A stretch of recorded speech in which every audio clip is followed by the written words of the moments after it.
Шминката може да има ефект на лифтинг. Пред да започнете со основата, користете хидратантна бела козметика. Ако одбирате серум, осигурајте се дека се користи пред шминкање и не остава заштитен слој на кожата. Ланком Женифик е вистинскиот избор. Потребна е пудра со хидратантна формула, а добра покривност. Можете да ја стоплите пудрата на овој начин.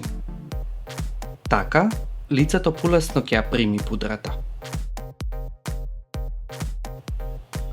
Подлогата ја нанесувате и на капаците и секаде каде што е потребно покривање. Не претерувајте со количината, затоа што така ќе постигнете спротивен ефект.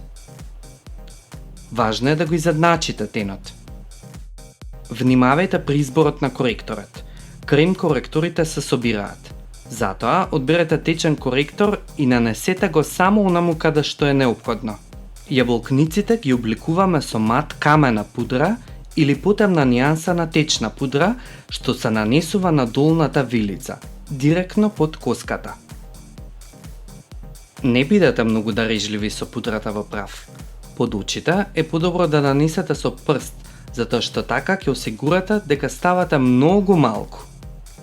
На спуштените делови од капаците користете мат формули, а на испакнатите сјајни.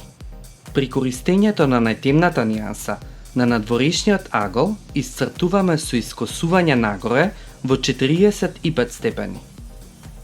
Го избегнувате крајот на капакот што опаѓа.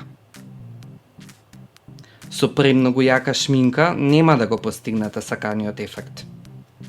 Најважна е оваа средна нијанса на превојот на окото кон вегите во дискретна нагорна линија. Нема потреба од строги линии.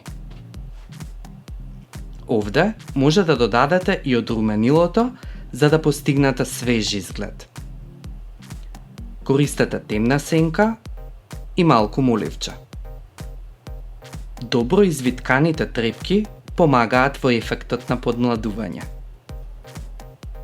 Полните веги даваат помладешки изглед. Користете свежа нијанса на руменило и го нанесувате на врвот на јаболкниците. Карминот е во слична нијанса на руменилото. Не заборавајте, насмевката секогаш ве прави поубави.